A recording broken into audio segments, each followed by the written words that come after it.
Good morning.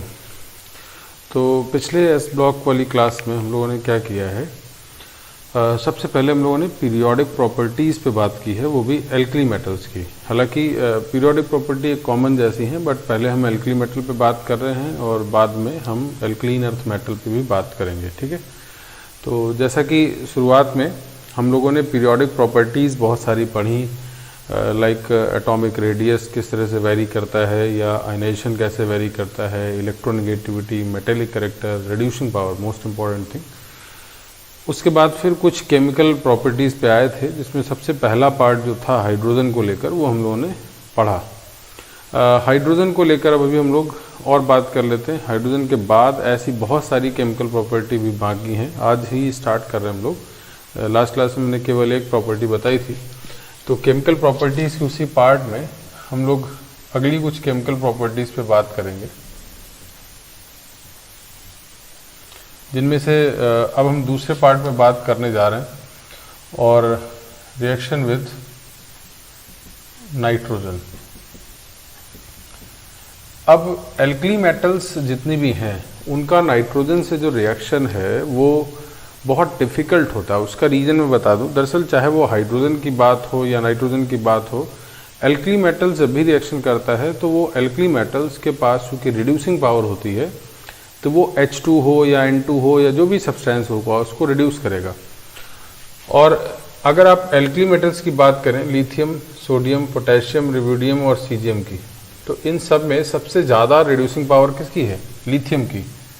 तो nitrogen के साथ ओनली एल्कली मेटल्स की अगर हम बात करें तो केवल लिथियम नाइट्राइड बना पाता है, मतलब N-3 पे यहाँ पे नाइट्रोजन को लाएगा। बाकी ये जितने भी बचे हुए पार्ट हैं वो N2 से रिएक्शन नहीं कर पाते, या आप ऐसे बोल सकते हैं कि इनकी जो रिड्यूसिंग पावर है वो इतनी सफिशिएंट नहीं होती कि वो N2 को N-3 में ले जाएं, यानी उसको रिड्यूस कर पाएँ। तो ये एक इन्फॉर्मेशन और बहुत इंपॉर्टेंट पार्ट है कि lithium is the single alkali metal which react with nitrogen and form lithium nitride. अच्छा, साथ ही साथ नाइट्राइड की बात जब हम लोग कर रहे हैं तो ये बात मैंने पहले भी बता रखी है आपको हाइड्रोलिसिस कॉन्सेप्ट में, कि Li+ और N-3 इस तरह से आयनिक कंपाउंड बना रहा होता है, और अगर हम इसका हाइड्रोलिसिस करा दें तो उस केस में आपको यहाँ पे अमोनिया मिल जाएगा। ये सब बातें हम लोगों ने पहले भी पढ़ रखी, तो कुछ नया नहीं है, और साथ में LiOH।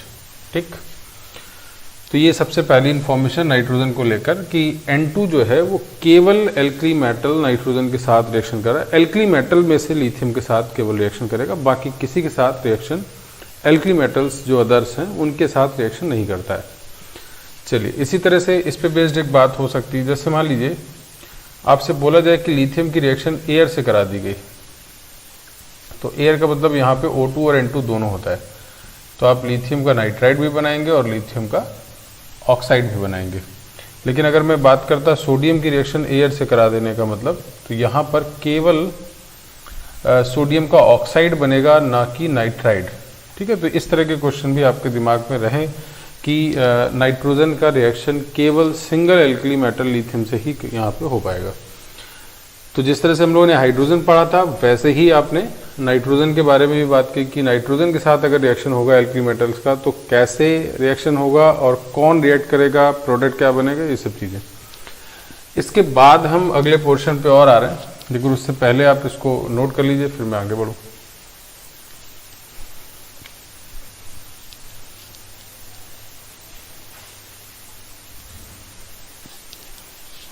चलिए, तो आप लोगों ने इसको नाइट्रोजन वाले पार्ट को नोट कर लिया है।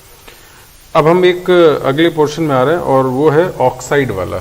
ऑक्सीजन के साथ कैसे रिएक्शन होगा एल्कली मेटल्स का। हालांकि बहुत डिटेल टॉपिक है, तो मैं उस पर भी बात करूंगा।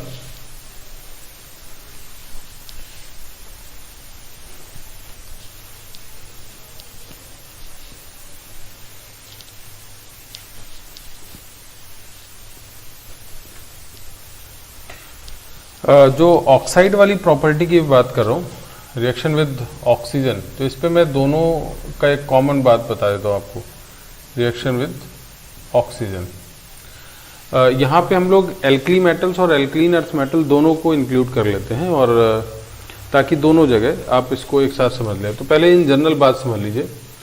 मेटल को अगर आप ऑक्सीजन से रिएक्ट कराते हैं तो सबसे पहले मेटल ऑक्साइड बन जाता है, ठीक है ना, M2O, जिसमें से M+1 है और O-2 है, ऐसे।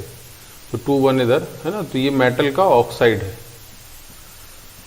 ऑब्वियस बात है, जैसे नाइट्राइड बन रहे थे, हाइड्राइड बन रहे थे, वैसे ही ऑक्साइड बना। लेकिन इसके बाद अगर आप इस पर और ज़्यादा ऑक्सीजन पास करा दें तो मेटल का परऑक्साइड बन जाता है, M2O2, which is M+1 and O2-2। तो 2 इधर 1 इधर, तो ये मेटल का परऑक्साइड तैयार हो जाएगा। और इसी में एक और स्टेप हम लोग अगर आगे बढ़ जाएं कि अगर आप और ज़्यादा ऑक्सीजन दे दें तो यहाँ MO2 बन जाता है, जो कि M+1 और O2 पे -1, दिस इज सुपर ऑक्साइड। तो इसको हम लोग कैसे पढ़ते हैं, सुपर ऑक्साइड। तो अब मैं ज़रा इन तीनों पे बात जो है उसको हम लोगों ने समझ लिया है। तो 3 बातें आती हैं, मतलब मेटल को अगर आपने प्राइमरी लेवल पे ऑक्सीजन पहुंचा दिया या सप्लाई की तो पहले मेटल का ऑक्साइड बनेगा। ऑक्साइड बनने के बाद अगर फिर भी आप ऑक्सीजन लगातार सप्लाई कर रहे हैं तो मेटल का परऑक्साइड बनता है। और परऑक्साइड के बाद भी अगर आप एक्स्ट्रा ऑक्सीजन लाते हैं तो वो सुपर ऑक्साइड की तरह चला जाता है। यानी कुल मिला के अगर ध्यान दें आप तो ऑक्साइड आयन में अगर आप O2 सप्लाई कर रहे हैं तो O2-2 बन गया, परऑक्साइड बन गया। और परऑक्साइड में अगर आपने और O2 पास किया तो O2-1 बन गया। तो ये ऑक्साइड है, ये परऑक्साइड है, और सबको बहुत डिटेल से समझिएगा। और ये रहा सुपर ऑक्साइड, ठीक है। और बहुत इंपॉर्टेंट टॉपिक है ये, जिसका आप हर जगह यूज देखेंगे। अब क्या है कि इन तीनों ऑक्साइड्स के अंदर जहाँ पे हम बात कर रहे हैं, इन तीनों में oxide ion, peroxide ion, super oxide ion, तो अब हर एक एल्कली मेटल में ऐसा जरूरी नहीं है कि उसके हर एक फॉर्म एग्जिस्ट करते हो। मतलब ऐसा जरूरी नहीं कि जिसका ऑक्साइड हो उसका परऑक्साइड भी बने या सुपर ऑक्साइड भी बने। ऐसा क्यों है उसको हम लोग समझ लें। एक बात समझिएगा, जैसे जैसे आप ऑक्सीजन को पास कराते जा रहे हैं और सुपर ऑक्साइड की तरफ बढ़ रहे हैं तो जो एनाइनिक पार्ट है, यानी जो निगेटिव पार्ट है, उसकी चार्ज डेंसिटी बढ़ती चली जाती। यानी इलेक्ट्रॉन या निगेटिव चार्ज बहुत ज़्यादा डेवलप हो जाता है जब हम सुपर ऑक्साइड तक जाते हैं। तो उसको अगर काउंटर बैलेंस करना है तो आपका जो पॉजिटिव चार्ज हो वो भी बड़े एरिया में होना चाहिए। तो मेरा मतलब ये है कि अगर किसी एल्कली मेटल की चार्ज डेंसिटी बहुत ज़्यादा हुई, ठीक है ना, तो अगर चार्ज डेंसिटी बहुत ज़्यादा हुई तो ऐसे केस में वो अपनी पॉजिटिव चार्ज डेंसिटी से एनायन को विड्रॉ कर देगा, एनायन को डिकम्पोज कर देगा। एनायन को डिकम्पोज करने का मतलब ये हुआ कि उसके अंदर सुपर ऑक्साइड, परऑक्साइड जैसी चीज़ें डेवलप नहीं हो पाएंगी, है ना। तो अगर आपको किसी भी एल्कली मेटल का सुपर ऑक्साइड चाहिए तो ऑब्वियस बात है कि कैटायन को बड़ा कर दीजिए आप, सो दैट उसकी चार्ज डेंसिटी क्या हो जाए, कम हो जाए। इस बात को बहुत अच्छे से समझिएगा। मैं फिर क्यों बोल रहा हूँ, जैसे ही आप ऑक्साइड से परऑक्साइड और परऑक्साइड से सुपर ऑक्साइड की तरफ बढ़ रहे हैं उसमें एनायन का इलेक्ट्रॉन क्लाउड ज़्यादा होता जा रहा है। तो अगर आपको एनायन बड़ा होता जा रहा है तो उस केस में कैटायन को भी बड़ा करना है। अगर वो कैटायन बड़ा नहीं हुआ, साइज में डिफरेंस रहा, तो वो डिकम्पोज कर जाएगा। इसलिए हमेशा जो बड़े साइज के एल्कली मेटल्स हैं उनके अंदर सुपर ऑक्साइड बनता है, लेकिन जो छोटे साइज के एल्कली मेटल्स हैं उनमें ऑक्साइड बनता है। वहाँ सुपर ऑक्साइड बनने के चांसेस नहीं होते हैं। अगर होंगे तो वो नॉर्मल टेम्परेचर में ही डिकम्पोज कर जाएंगे, ठीक है। कॉन्सेप्ट वाइज सब बनेगा। तो उसको लेकर एक खास बात क्या हुई, तो मैं अगर बात करूं लिथियम, सोडियम, पोटेशियम, रुबिडियम और ये रहा सीजियम, तो इनकी खास बात इनमें क्या है, आपसे ये बात बताया गया कि लिथियम के पास, चूंकि लिथियम सबसे साइज में छोटा है तो इसके अंदर ऑक्साइड ही केवल एग्जिस्ट करता है। परऑक्साइड और सुपर ऑक्साइड अगर बनेगा भी तो वो तुरंत डिकम्पोज कर जाएगा। रीजन उसका समझ में आ रहा है, छोटा साइज है, चार्ज डेंसिटी बहुत ज़्यादा होती है तो वो तुरंत डिकम्पोज होगा। उसका सुपर ऑक्साइड, उसका परऑक्साइड बहुत ईजिली डिकम्पोज हो जाएगा। अब बात करते हैं हम सोडियम की। तो सोडियम में ऑक्साइड तो बनेगा ही और साथ साथ परऑक्साइड भी बनता है, इसका सुपर ऑक्साइड नहीं तैयार होता है ना, क्योंकि ऑब्वियस बात है कि सोडियम से लिथियम से थोड़ा बड़ा है तो उसके अंदर परऑक्साइड एग्जिस्ट कर सकता है, हालांकि ये फैक्ट है बट हम इसको समझ लें। और पोटेशियम की जहाँ तक आप बात करें तो यहाँ K2O ऑक्साइड से भी बनेगा और यहाँ सीधा सुपर ऑक्साइड बनता है, बीच वाला पोर्शन जो पेरोक्साइड है वो एग्जिस्ट नहीं करता। इसी तरह से Rb में Rb2O बन जाएगा और RbO2 भी एग्जिस्ट कर सकता है। इसी तरह से CS2O भी बनेगा और CSO2 भी बन सकता है। तो ये बातें आपको ध्यान रखनी है कि कौन सा ऑक्साइड। अब इसमें से सबसे इफेक्टिव बात जिस पे हमें करनी है इस पे बात करेंगे और साथ साथ इस पे बात करेंगे। ये पर्टिकुलर कंपाउंड्स हैं जिनको हम लोग पढ़ना है। अच्छा, एक और क्वेश्चन बनता है, जैसे मान लीजिए मैं KO2 और RbO2 और CSO2 को ही आपस में कंपेयर कर दूं, तीनों पेरोक्साइड है ना।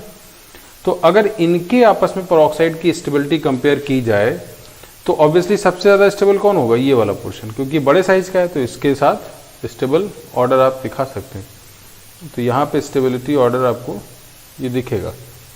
तो ये बात समझ में आनी चाहिए कि कैसे हम कौन सा ऑक्साइड एग्जिस्ट करेगा, कैसे एग्जिस्ट करेगा, क्या मीनिंग है, वो सब चीज़ें क्लियर होनी चाहिए। तो अगेन एक बार पूरी बात मैं समझा दूं। जनरली एल्कली मेटल्स हो या एल्कलीन अर्थ मेटल भी हो, दोनों के लिए कॉमन बात है। मेटल को जब आप ऑक्सीजन के साथ इनिशियली रिएक्ट कराएंगे तो बिगिनिंग में पहले ऑक्साइड बनता है। ऑक्साइड मतलब M2O, या M2O इसलिए मैंने बिकॉज M पे +1 है, ऑक्साइड O-2 है, इसलिए जब आप ऑक्साइड में फर्दर ऑक्सीजन पास कराते हैं तो पेरोक्साइड की बात हो जाती है, यानी M2O2, और पेरोक्साइड को फर्दर आप अगर ऑक्सीजन पहुंचाते हैं तो सुपर ऑक्साइड बन जाता है, यानी MO2। अब इन तीनों के बनने की कंडीशन क्या है कि सुपर ऑक्साइड तब बनेगा जब लगातार आप ऑक्सीजन एक्सेस में पहुंचाते हैं, और मेटल ऑक्साइड बनना बहुत इनिशियल है, जब लेस अमाउंट ऑफ ऑक्सीजन में आप इसको बना सकते हैं। ठीक है। अब दोनों में एक खास बात, मैंने जो बात बताई कि किसी भी एल्कली मेटल में सुपर ऑक्साइड के एग्जिस्ट करने का मतलब कि उस कैटायन का साइज बड़ा होना चाहिए। क्यों ऐसा है? क्योंकि अगर कैटायन का साइज छोटा हुआ तो वो दरअसल पेरोक्साइड या सुपर ऑक्साइड जैसे एनायन को डिकम्पोज करा देते हैं, यानी उससे ऑक्सीजन बाहर कर देते हैं। तो एक चीज आप ऐसे ही समझिए, अगर मैं इस मेटल से इस पे, यहाँ पे और यहाँ पे जा रहा हूँ तो आपने ऑक्सीजन अप्लाई किया, और अगर आप इनको हीट करने लगे तो दोबारा से क्या होगा, ये अपने उसी फॉर्म में आ जाएंगे। मतलब सुपर ऑक्साइड को अगर आप हीट करो तो उससे O2 बाहर होकर किस में आ जाएगा, पेरोक्साइड, और पेरोक्साइड को फर्दर हीट कर दिए, डिकम्पोज करा दीजिए तो ऑक्साइड और फिर O2 बाहर हो जाएगा। तो ये सब चीज़ें बहुत क्लियर होनी चाहिए। आपने ऑक्सीजन ऐड किया तो सुपर ऑक्साइड तक आप पहुँच रहे हैं, और अगर आप उन्हीं सुपर ऑक्साइड को हीट करना स्टार्ट कर रहे हैं तो स्टेप वाइज पेरोक्साइड और ऑक्साइड की तरफ भी आप बढ़ सकते हैं। तो सबसे पहले आप इस पूरे पार्ट को नोट करिए, बहुत इंपॉर्टेंट पोर्शन है, मैं इसके और डिटेल पे आऊँगा, बट पहले इसको नोट कर लीजिए पूरा।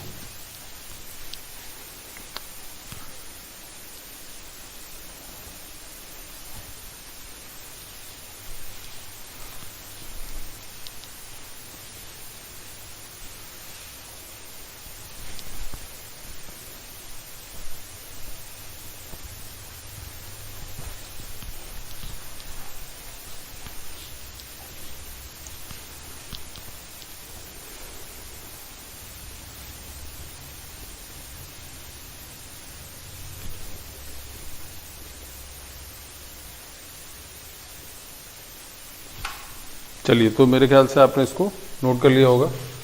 अब मैं इसके दूसरे पोर्शन पे आता हूँ। कुछ और इम्पोर्टेंट बातें हैं, जैसे हमने ये तो क्लियर कर लिया कि लिथियम केवल ऑक्साइड बनाता है, सोडियम ऑक्साइड एंड पेरोक्साइड बनाता है, और ये तीनों ऑक्साइड एंड सुपर ऑक्साइड बनाते हैं। अच्छा, मैं जब बनाने की बात करता हूँ ना तो वो उसका मतलब होता है कि नेचर में एग्जिस्ट कर रहा है, बाकी एज ए केमिकली तो बनेगा ही, बट वो डिकम्पोज कर जाता है जल्दी से, है ना।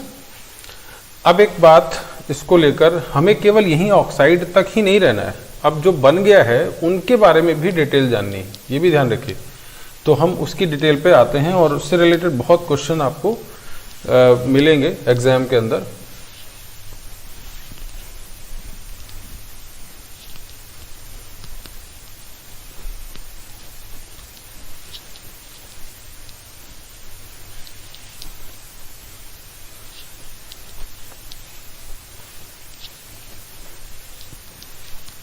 तो अब हम बात कर रहे हैं कि प्रॉपर्टीज ऑफ, जैसे metal oxide, peroxide and MO2 यानी सुपर ऑक्साइड, तीनों बातें। तो हम सबसे पहले तो इसके हाइड्रोलिसिस पे बात करेंगे, है ना, कि वाटर के साथ अगर रिएक्शन होगा तो कैसे ये आपस में रिएक्शन करते हैं। तो पहले उसको समझ लीजिए। M2O अगर H2O के साथ रिएक्शन करता है तो बन जाता है MOH, सिंपल सा मेटल का हाइड्रोक्साइड। कैसे बना, इसको भी मैकेनिज्म वाइज समझ लिया जाए।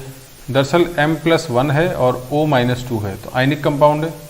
मैंने आपको याद करिए हाइड्रोलिसिस पहले से डिटेल में बताया है।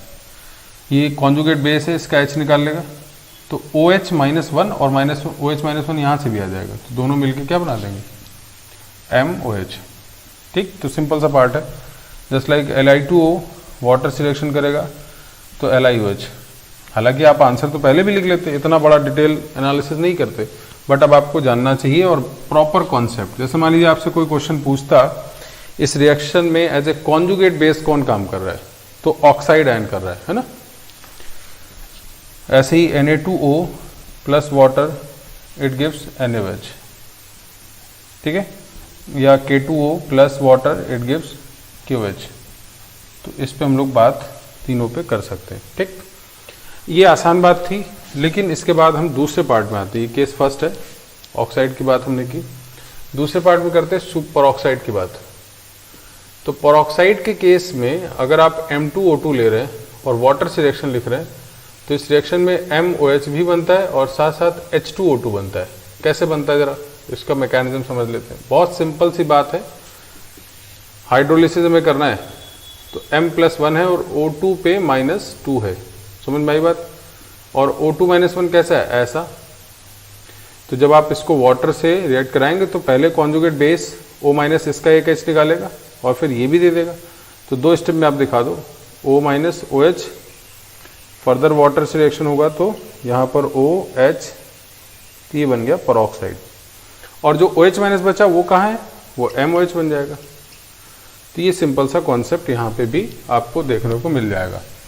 तो बहुत बेसिक रूल है, मैंने पहले भी आपको हाइड्रोलिसिस वगैरह, रेडॉक्स, एसिड बेस सब कुछ इसीलिए पहले से बताया था। और मैंने बताया भी था जितने वो कॉन्सेप्ट आपके स्ट्रांग होंगे, जो टॉपिक हैं वो बहुत आसान से आपको नज़र आएंगे। तो इन दोनों को पहले आप नोट करिए, फिर मैं आगे और बताता हूँ।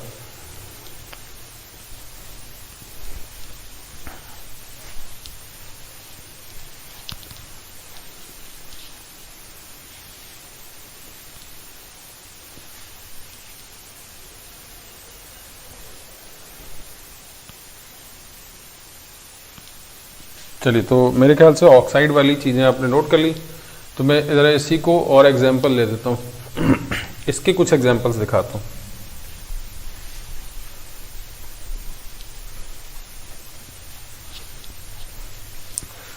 अब जैसे मैं एक एग्जांपल लिख रहा हूँ, आपने Na2O2 लिखा और वाटर लिख दिया तो क्या होगा, NaOH बन जाता है और साथ साथ H2O2, हाइड्रोजन परऑक्साइड। ठीक है, लिक्विड है। इसी तरह से जो भी परऑक्साइड आएंगे उसको आप वाटर से रिएक्शन कराएंगे तो इसी तरह से आपको मिलेगा। और मैकेनिज्म वाइज अगर देखा जाए तो ये क्या है, बहुत सिंपल सी बात है। Na+O-1 था, परऑक्साइड था, वाटर के साथ इस तरह से H2O2 यहाँ पे आपको मिल जाता है। ठीक, चलिए फिलहाल अब तीसरे पार्ट में आ जाते हैं हम लोग, जहाँ पे MO2 है और इसको वाटर से रिएक्शन कराया गया। तो बनता क्या, मैं उसको समझा दूँ। दरअसल यहाँ भी MOH बनता और साथ साथ H2O2 और O2 मिलता है। ये दो बातें, ये कैसे बना है ज़रा इसको हम लोग समझ लेते हैं। दरअसल मैकेनिज्म वाइज अगर आप ध्यान दो तो M+1 है और O2 पे -1 है। तो हाइड्रोलिसिस जो होगा वो ये कॉन्जुगेट बेस H पूरा H निकाल लेगा तो क्या बनेगा, HO2 बन जाएगा। ये एक नई बात आपके सामने आ गई। अब HO2 तो पढ़ा नहीं है आपने। तो हाइड्रोजन का सुपर ऑक्साइड क्या एग्जिस्ट करेगा, बिल्कुल नहीं, बहुत अनस्टेबल है, डिकम्पोज कर जाएगा। तो ये एग्जिस्ट नहीं करता है, हमने इन्हें समझाने के लिए केवल लिखा। तो ये डिकम्पोज होके क्या बदल जाएगा, H2O2 प्लस O2, इससे ऑक्सीजन बाहर हो जाएगा। तो इसलिए मैंने डायरेक्टली आपको ये लिखा कि हाइड्रोजन परऑक्साइड और O2 गैस आपको यहाँ पे मिल जाएगी। ठीक, तो ये एक सिंपल सा तरीका तीनों टाइप के हाइड्रोलिसिस को लेकर हम लोग लिख सकते हैं। अब इसका भी एक एग्जांपल लिख देता हूं मैं।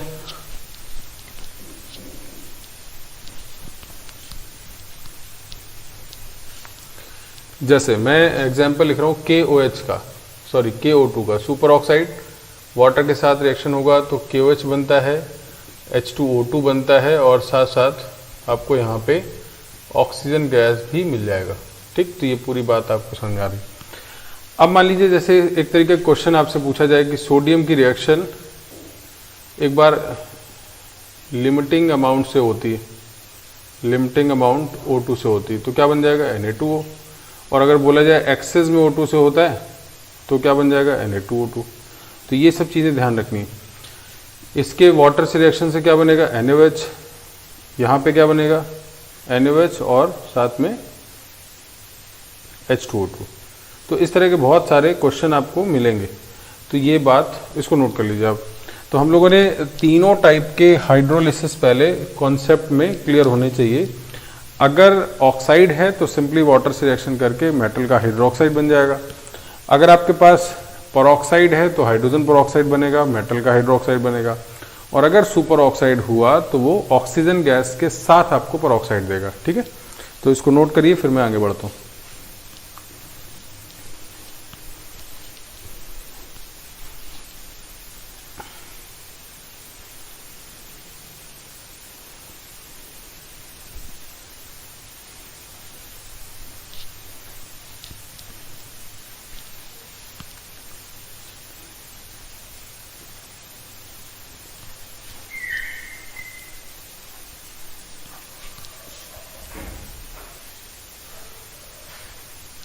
चलिए, तो मैं अब इसको आगे रब कर देता हूँ। तो इसको बहुत अच्छे से समझिएगा, ये केवल ऑक्साइड बनाने वाला केस टॉपिक हम नहीं पढ़ रहे हैं, हम साथ साथ ऑक्साइड, परऑक्साइड, सुपर ऑक्साइड जो बन रहे हैं उनकी प्रॉपर्टी पे भी बात करेंगे और उसी पे बेस्ड क्वेश्चन भी आते हैं।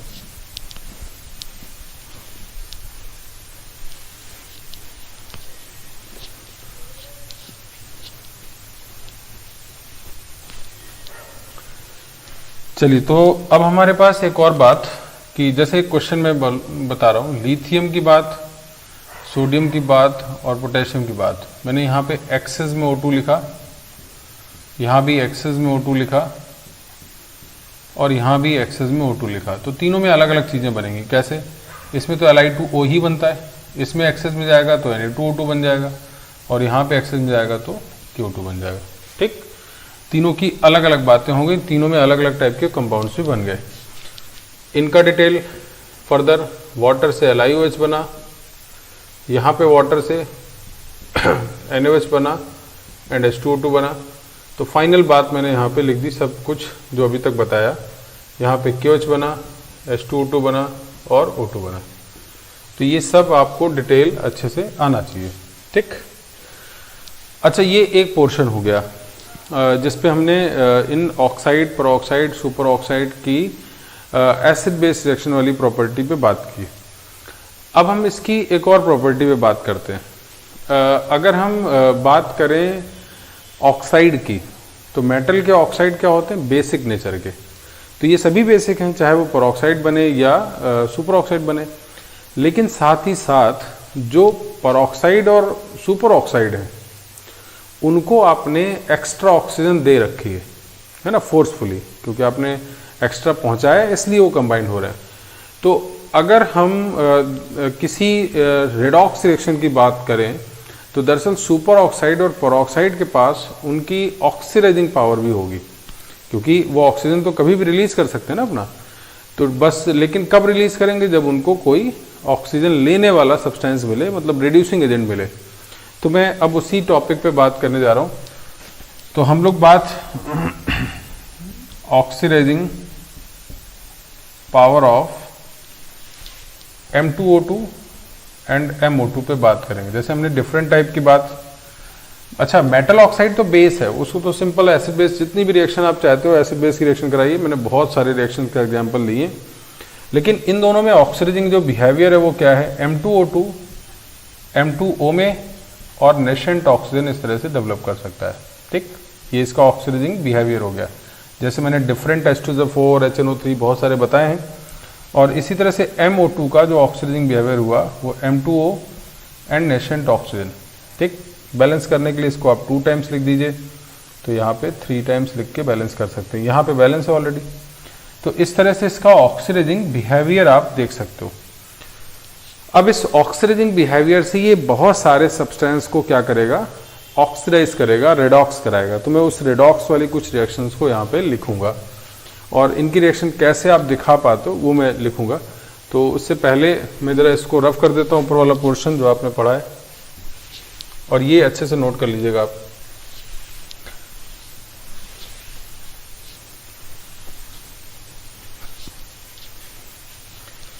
अच्छा, कुछ रिएक्शंस के थ्रू मैं आपको यहाँ पे समझाता हूँ। जैसे अगर मैं बात करूँ Na2O2 की, तो इसके पास ऑक्सीडाइजिंग बिहेवियर है और ये बहुत इंपॉर्टेंट मॉलिक्यूल की तरह आप देखोगे, नेसेंट ऑक्सीजन। और मान लीजिए मैं ये इसका ऑक्सीडाइजिंग बिहेवियर है, इसी तरह से K2O का कैसा होगा, सॉरी KO2 का, K2O बनेगा, नेसेंट ऑक्सीजन बनेगा, यहाँ 3 टाइम्स हो जाएगा, यहाँ 2 टाइम्स, ये इसका ऑक्सीडाइजिंग बिहेवियर KO2 का आ गया। ठीक, दोनों पे आप बात कर सकते हैं यहाँ पे।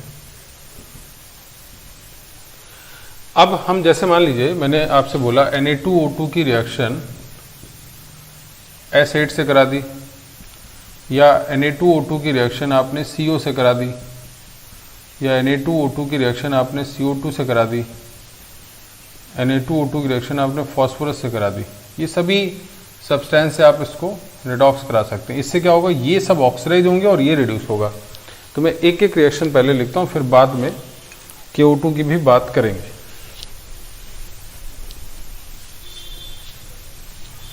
अच्छा, इसको ज़रा समझिएगा।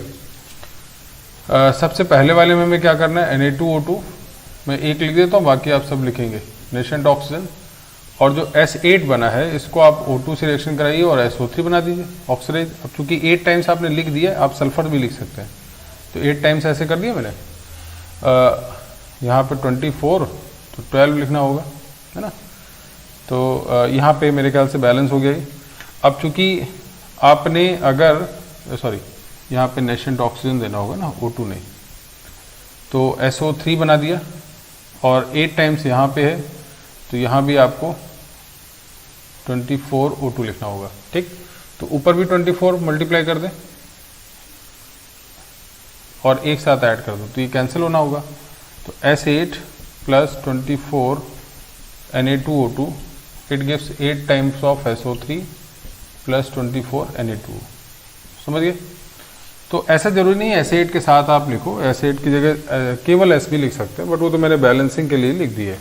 ठीक है, तो इस तरह से आप रिएक्शन लिखेंगे। मैं एक और रिएक्शन लिखता हूँ CO वाला। CO वाला ज़्यादा आसान है आपके लिए।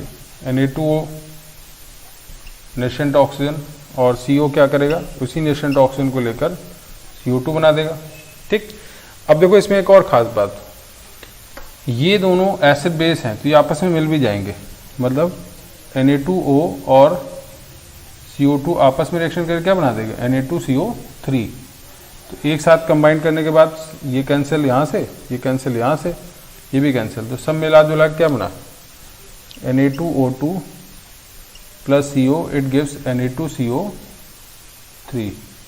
तो सीधा सीधा आपके लिए बड़ा आसान होगा कि सर ये तो बड़ा आसान सा रिएक्शन है, बट ऐसे नहीं समझाना होगा आपको। तो बहुत डिटेल से क्वेश्चंस आप कर सकते हैं। एक इम्पॉर्टेंट रिएक्शन ये है, इसमें क्या होगा, इसी तरह से आप इसमें क्या बना दोगे, P2O5।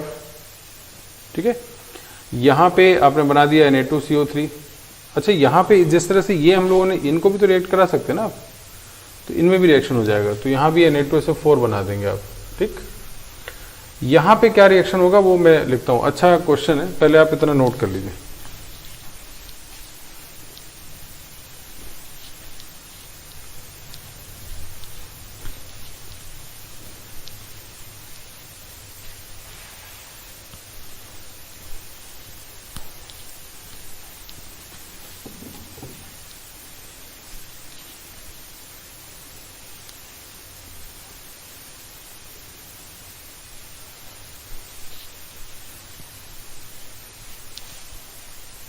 चलिए, तो मेरे ख्याल से आपने इसको नोट कर लिया। अब मैं ज़रा इन सब रिएक्शंस की, CO2 के साथ जो रिएक्शन है बहुत इम्पॉर्टेंट है और उसका यूज़ भी, एप्लीकेशन बहुत अच्छा है, तो इसको ज़रा समझिएगा।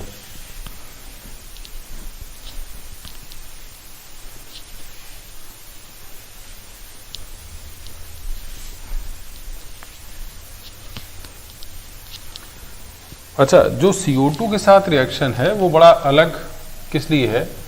दरअसल अगर आप ध्यान दो तो Na2O2 जब CO2 से रिएक्शन करेगा तो ये तो ऑलरेडी +4 में है, तो ये तो ऑक्सीडेज नहीं होगा, कहीं +6 में तो नहीं जाने वाला। बट रिएक्शन कैसे हो जाएगा? Na2O2 दरअसल अपने को Na2 और नेशेंट ऑक्सीजन तो देगा, और इस Na2O जो बना वो CO2 से रिएक्शन करके Na2CO3 बना देगा, और ये नेशेंट ऑक्सीजन बिना अपने आप को किस में कन्वर्ट कर लेगा? ऑक्सीजन गैस में।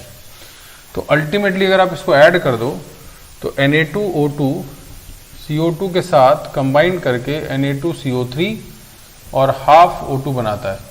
तो ये बड़ी खास रिएक्शन क्यों है? देखो ध्यान से, ये बहुत इंपॉर्टेंट केमिकल क्यों है? इसको दरअसल एयर प्योरीफायर माना जाता है। कैसे? आप देखो, ये एक ऐसा केमिकल है जो एनवायरनमेंट से कार्बन डाइऑक्साइड गैस एक्सेप्ट कर सकता है और उसको किस में कन्वर्ट कर रहा है? ऑक्सीजन गैस में। तो ये बहुत स्पेसिफिक बात हो गई। तो ये ऑक्सीजन गैस आपको एटमॉस्फेयर में बढ़ा देगा और CO2 को एब्जॉर्ब करेगा। तो ये बहुत इंपॉर्टेंट केमिकल हो जाता है और इसको एक नाम दिया था ऑक्सोन। इसकी इस प्रॉपर्टी के कारण इसका नाम ऑक्सोन है। ये सबमरीन वगैरह में लगाया जाता है, जैसे सबमरीन में ऑक्सीजन भी डेवलप होता जाए और साथ साथ जो CO2 उसके अंदर कलेक्ट हो रहा होगा उसका भी कंजम्पशन होता जाए। तो ऑक्सोन के ब्लॉक लगा दिए जाते हैं बहुत सारे सबमरीन में, और उसमें क्या होता है कि जो CO2 आप बाहर कर रहे होते हैं वो CO2 उसके थ्रू एब्जॉर्ब कर लिया जाता है और उसको O2 में कन्वर्ट कर दिया जाता है। तो ये एक बहुत अच्छा यूज़ है। आज की डेट पे बहुत सारे एडवांस जो बिल्डिंग्स हैं, बहुत पैक्ड बिल्डिंग होती हैं, उनमें भी इस तरह की फीचर्स बताए जाते हैं। अब होते हैं कितना नहीं होते, मैं उसके बारे में आइडिया नहीं रखता, लेकिन बताया जाता है कि ऑक्सोन वगैरह केमिकल का यूज़ बहुत सारी उन बिल्डिंग्स में होता है, और वो क्लेम करते हैं होटल्स कि यहाँ पे बहुत ज़्यादा ऑक्सीजन का एनवायरनमेंट आपको फ्रेश एयर मिलती जाएगी। तो ये सब तरीके हैं, और मेरे ख्याल से उन सब होटल्स में जाने वाले लोगों के लिए वाकई ऑक्सीजन की ज़्यादा ज़रूरत है। तो ये एक केमिकल है और इसकी प्रॉपर्टी बहुत अच्छी, इसलिए इसका यूज़ भी एयर प्योरीफायर के फॉर्म में आप बहुत सारी जगह देखते हैं। अच्छा, तो ये एक रेडॉक्स की मैंने सभी एग्जांपल्स दे दी कि कैसे आप इसको देखेंगे, है ना। तो Na2O2 की बहुत इंपॉर्टेंट प्रॉपर्टी में देखिए, एक कोई रिएक्शन याद नहीं करना है आपको। अगर आप केमिकल की प्रॉपर्टीज़ के पे जान जाएं कि रेडॉक्स करेगा तो कैसे करेगा, एसिड बेस रिएक्शन करेगा तो कैसे करेगा, अगर आप ये सब बातें जानने लगे तो इस पर बहुत सारा लर्न नहीं करना पड़ेगा, कॉन्सेप्ट के बेसिस पर आप चीज़ें सॉल्व कर लेंगे।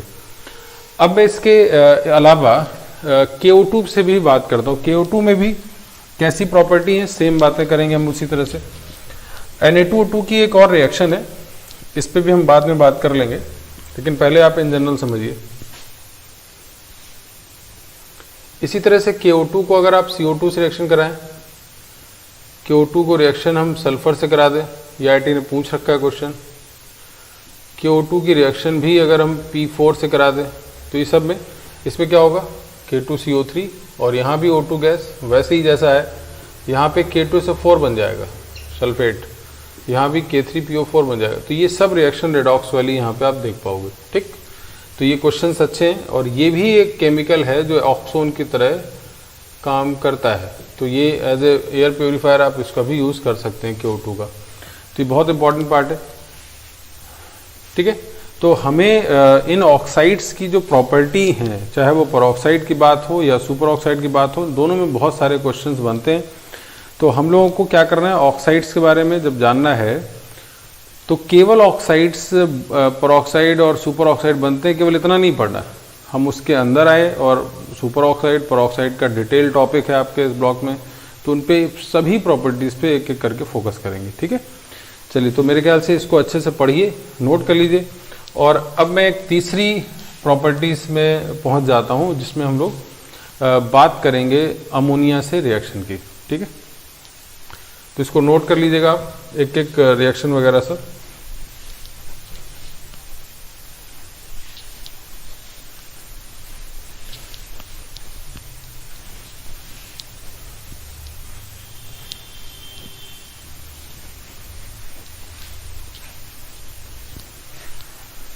तो अब हम लोग बात कर रहे हैं रिएक्शन विद अमोनिया।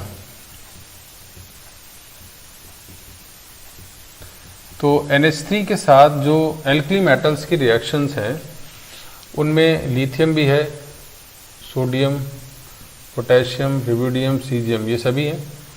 और अगर ध्यान दें तो अमोनिया, ये मैंने कॉन्सेप्ट आपको बताया, गैस है, ये ध्यान रखिएगा।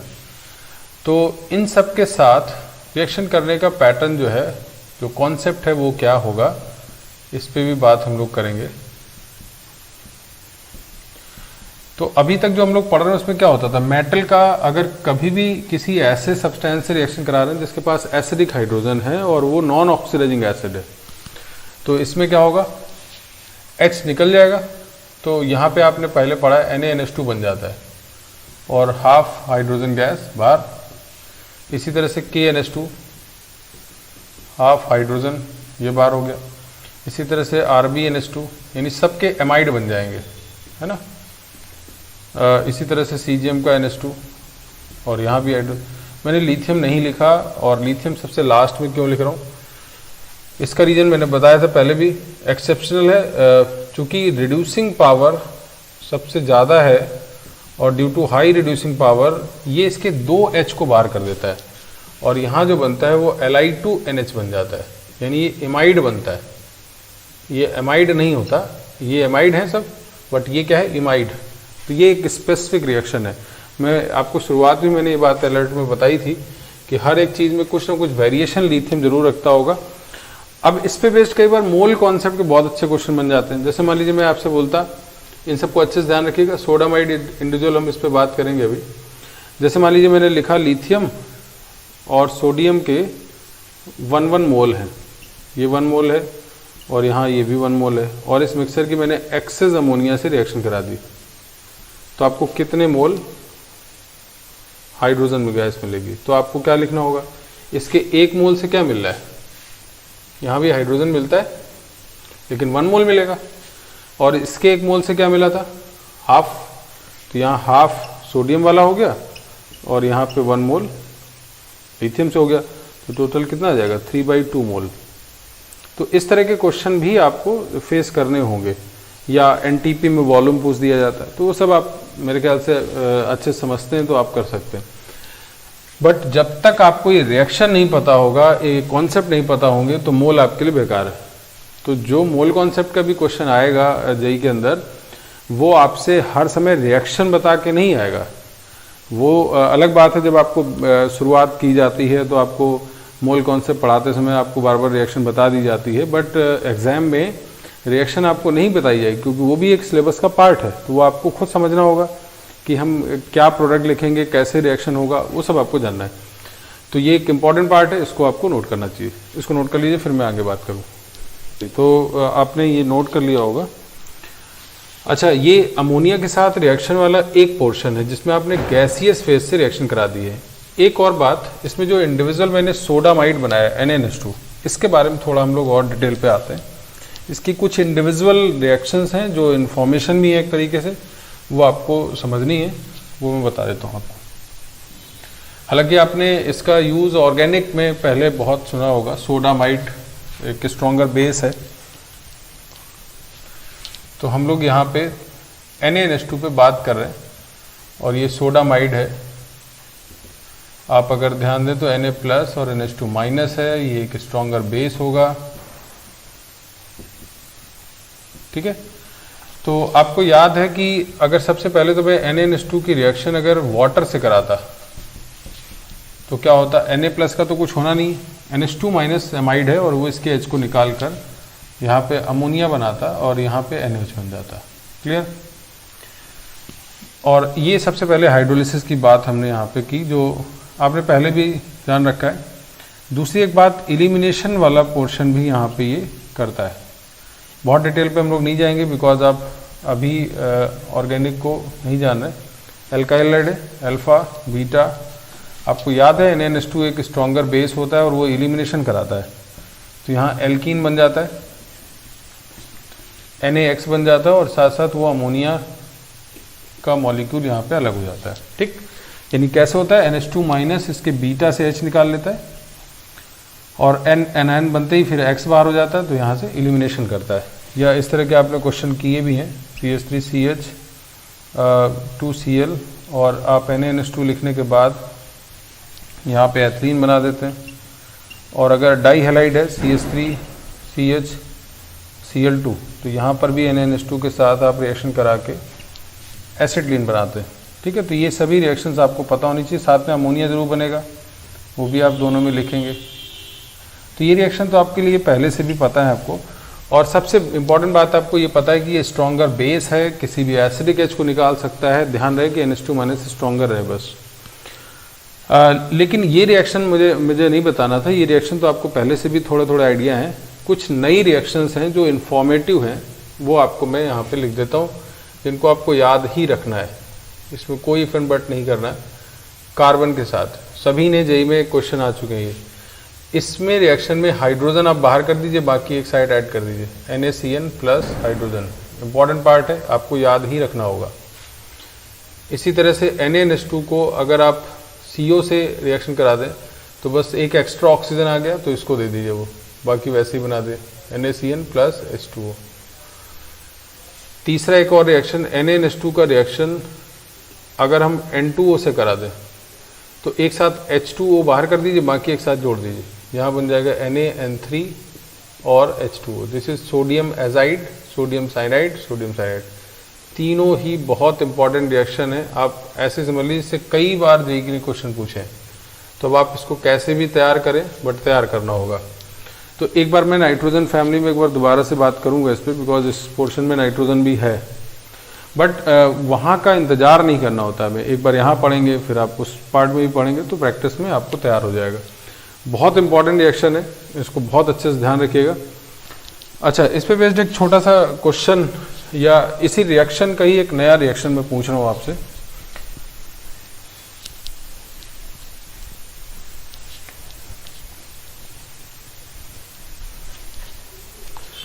जैसे मान लीजिए आपसे पूछा जाए कि NaNH2 का रिएक्शन N2O से जो कराया गया उसमें ये एक्सेस में है, तो क्या होगा?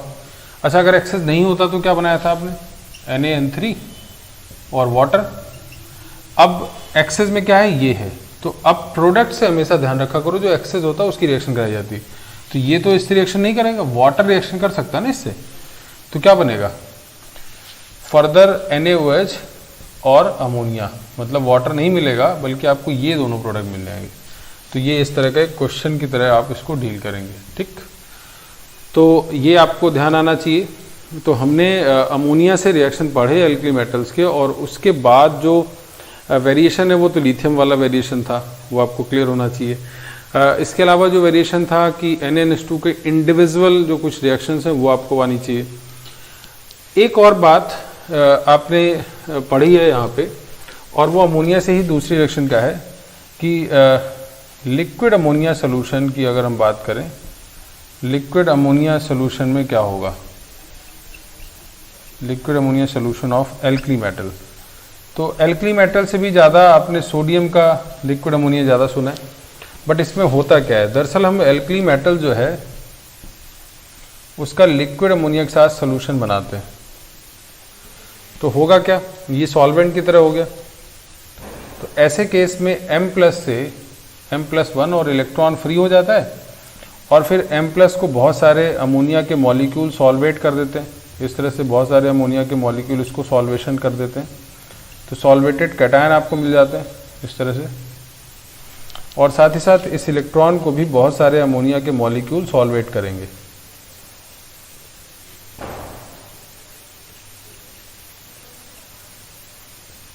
है ना? तो कुल मिला के इस सोल्यूशन में सॉल्वेटेड कैटायन एंड इलेक्ट्रॉन आ जाते हैं, और वो इलेक्ट्रॉन फ्री भी होंगे। तो ये जो सोल्यूशन आप बनाते हैं उसमें बहुत सारी प्रॉपर्टीज आती हैं। मैं एक बार इन प्रॉपर्टीज को यहाँ मेंशन कर रहा हूँ। वो प्रॉपर्टीज कौन कौन सी हैं उस पर बात करें तो सबसे पहले फ्री इलेक्ट्रॉन्स होते हैं, और फ्री इलेक्ट्रॉन्स होने के कारण क्या होता है? उसके पास रिड्यूसिंग पावर होती है। आपको याद होगा सोडियम लिक्विड अमोनिया बहुत यूज़ किया जाता है एल्कीन के रिडक्शन के लिए, है ना? तो ये सबसे पहली प्रॉपर्टी कि उसके पास रिड्यूसिंग पावर होगी। दूसरी बात, फ्री इलेक्ट्रॉन और आयंस हैं तो कंडक्टेंस होगा इसके अंदर। तीसरी बात, अनपेयर्ड इलेक्ट्रॉन है तो वो पैरामैग्नेटिक कैरेक्टर होगा, ये भी पता है आपको। और फ्री इलेक्ट्रॉनों के कारण कलर्ड सोल्यूशन होता है, सोडियम के साथ पर्टिकुलर ब्लू कलर का सोल्यूशन भी होता है, ये भी आपने पढ़ा है। तो ये सभी प्रॉपर्टी सोल्यूशन के अंदर प्रेजेंट रहती हैं। क्यों होती हैं उसका रीज़न आपको पता है कि इलेक्ट्रॉन फ्री है, ये सब बातें। अच्छा, वहीं पे एक और क्वेश्चन पूछा जाता है आपसे कि अगर सोडियम लिक्विड अमोनिया सोल्यूशन को ही आप हीट कर दें तो ऐसे केस में जो कलर होता है वो बदलता है। कलर तो ऑब्वियसली बदलेगा, क्योंकि आप अगर हीटिंग करते हैं तो वेरिएशन ट्रांजिशन डिफरेंट होने लगेंगे, कलर चेंज होगा। लेकिन प्रोडक्ट क्या बनेगा? अगर आपसे पूछा जाए कि क्या प्रोडक्ट कोई बनेगा, तो कुछ बहुत अलग मत सोचिए, बहुत सिंपल सोचिए। अमोनिया को आपने लिक्विड कर रखा है और अगर आपने टेम्परेचर दिया तो सोडियम को तो कुछ नहीं होना है। टेम्परेचर देते ही अमोनिया जो लिक्विड फॉर्म में है वो किस में चला जाएगा? गैस में। अगर गैस फॉर्म में चला गया तो गैस का तो आपने सोडियम, अमोनिया जो है गैस फॉर्म में तो सोडियम से रिएक्शन पढ़ा है आपने, क्या पढ़ा? NaNH2 और हाइड्रोजन गैस। तो ऐसे केस में सोल्यूशन के अंदर पैरामैग्नेटिक नेचर खत्म हो जाएगा और वो सीधा डायमैग्नेटिक होगा। प्रोडक्ट क्या बनेगा? NaNH2। तो बहुत इंपॉर्टेंट क्वेश्चन है, पूछा बहुत जाता है, बट रीजनिंग भी आपको पता हो, बहुत सिंपल सी रीजनिंग है। हमने अमोनिया जो लिक्विड फॉर्म में है, अगर आप उसको टेम्परेचर देंगे तो सिंपली वो लिक्विड से गैस की तरफ बढ़ जाएगा, और अगर गैस हो गई तो गैस का सोडियम से रिएक्शन तो हम लोगों ने पढ़ा है, तो NaNH2 और हाइड्रोजन गैस। तो इसीलिए सोल्यूशन कैसा हो जाता है? डायमैग्नेटिक। तो ये सब बातें आपको जाननी है और इन पे बेस्ड क्वेश्चन बहुत बार आ चुके हैं जेईई के अंदर और आगे भी होपफुली आएंगे। तो आज के लिए फिलहाल हम लोग इसको यहाँ पे रोक देते हैं, आप इतना पूरा तैयार कर लीजिए। और अभी भी प्रॉपर्टीज़ हैं बहुत सारी, कुछ जो जिस पे बात करनी है, और नेक्स्ट क्लास में हम लोग इसको एल्कली मेटल वाला पोर्शन एंड कर पाएंगे। उसमें कुछ और प्रॉपर्टी हैं, साथ ही साथ हम लोगों को सोडियम से रिलेटेड कुछ पर्टिकुलर कंपाउंड्स पढ़ने, जैसे सोडियम के बारे में, मेटल के बारे में, हाइड्रोक्साइड, सोडियम हाइड्रोक्साइड NaOH और सोडियम कार्बोनेट एक कंपाउंड के फॉर्म में आपको पढ़ना है। तो उस पर बात बाद में करेंगे, उससे पहले कुछ और भी प्रॉपर्टीज़ हैं जो नेक्स्ट क्लास हम लोग करेंगे। तो आज फिलहाल इतना, और बाकी नेक्स्ट क्लास के लिए फिर हम लोग बात करेंगे। Okay, bye bye.